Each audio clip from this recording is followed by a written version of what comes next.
ನಾವೀಗ paradise electromagnetic lab virtual ಲ್ಯಾಬಲ್ಲಿ ಇದ್ದೀವಿ. So ನಾವು ಎಲೆಕ್ಟ್ರೋಮ್ಯಾಗ್ನೆಟಿಕ್ ಲ್ಯಾಬ್ ಅಂತಂದರೆ ಈಗ ಎಲೆಕ್ಟ್ರಿಸಿಟಿ ಜನರೇಟ್ ಆಗೋದನ್ನು ನೋಡ್ತೀವಿ ಎಲ್ಲಿ ಬಲ್ಪಲ್ಲಿ. ಇದು ಬೇಸಿಕ್ ಪ್ರಿನ್ಸಿಪಲ್ ಏನು ಅಂತ ಹೇಳಿದ್ರೆ, ಮ್ಯಾಗ್ನೆಟಿಕ್ ಫೀಲ್ಡ್ ಆ್ಯಕ್ಚುಲಿ ಮೂವಿಂಗ್ ಇದ್ದಾಗ it actually initiates the motion in the electrons. Okay, ಅಥವಾ ಮ್ಯಾಗ್ನೆಟಿಕ್ ಫ್ಲಕ್ಸ್ ಕಟ್ ಆಗೋದ್ರಿಂದ ಎಲೆಕ್ಟ್ರಿಸಿಟಿ ಜನರೇಟ್ ಆಗುತ್ತೆ. E M F is induced in the conductor. Magnetic field moving ಇರಬೇಕು. Stable ಇದ್ದರೆ no electricity. Moving ಇದ್ದಾಗ ಮಾತ್ರ ಅಲ್ಲಿ electricity generate ಆಗ್ತಿದೆ. U see that ಮೇಲೆ ಕೆಳಗೂ ಮಾಡೋಣ, ತೊಂದರೆ ಇಲ್ಲ. ಸೊ ಜಸ್ಟ್ ಎಲೆಕ್ಟ್ರಿಸಿಟಿ ಅಲ್ಲೂ ಜನರೇಟ್ ಆಗುತ್ತೆ, ಬಟ್ ಮೈಲ್ಡ್ ಆಗುತ್ತೆ. ಸೊ ನಾವು ಯು ಸಿ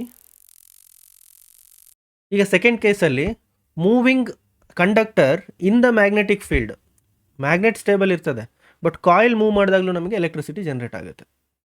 ಅಲ್ಲಿ ಕೀಪ್ ದ ಮ್ಯಾಗ್ನೆಟ್ ಸ್ಟೇಬಲ್. ನೋಡಿ, ಕಂಡಕ್ಟರ್ನ ಮೂವ್ ಮಾಡ್ತೀನಿ ನಾನು, ಆವಾಗಲೂ ಕೂಡ ಬಲ್ಪು ಗ್ಲೋ ಆಗ್ತಾ ಇದೆ. ಐದರ್ ಒನ್ ಆಫ್ ದಮ್ ಮೂಮೆಂಟಲ್ಲಿ ಇದ್ದಾಗ ನಮಗೆ ಕಂಡಕ್ಟ್ರಲ್ಲಿ ಎಲೆಕ್ಟ್ರಿಸಿಟಿ ಜನರೇಟ್ ಆಗುತ್ತೆ, ಅಂದರೆ ಮೂಮೆಂಟ್ ಆಫ್ ಎಲೆಕ್ಟ್ರಾನ್ಸ್ ಆಗುತ್ತೆ. This is the principle of generating electricity as well. This is what Faraday said. So ನಿಮಗೆ ಇನ್ ಡೀಟೇಲಾಗಿ ಯಾಕೆ ಹೇಳ್ತಾ ಇದ್ದೀನಿ ಅಂದರೆ ಇದೆಲ್ಲ ನಿಮಗೆ ಗೊತ್ತಿರಬೇಕು. ಕ್ಲಾಸ್ 9 ಆ್ಯಂಡ್ 10ನಲ್ಲಿ ಎಲೆಕ್ಟ್ರೋಮ್ಯಾಗ್ನೆಟಿಸಮ್ ಚಾಪ್ಟರ್ ನಿಮಗೆ ಇದನ್ನು ಹೇಳೋಕ್ಕೆ ಟ್ರೈ ಮಾಡುತ್ತೆ, ಆದರೆ ನಿಮಗೆ ವರ್ಡಿಂಗ್ಸಲ್ಲಿ ಪೇಜ್ಗಟ್ಟಲೆ ನೋಡಿದಾಗ ನಿಮಗೆ ಗೊತ್ತಾಗಲ್ಲ. ಅದಕ್ಕೆ ಇದೊಂದು ಸಲ ನೋಡಿದ್ರೆ ನಿಮಗೆ ಸೊ ಅಲ್ಲಿರೋ ವರ್ಡಿಂಗ್ಸ್ ನಿಜವಾಗ್ಲೂ ಮ್ಯಾಚ್ ಆಗುತ್ತೆ.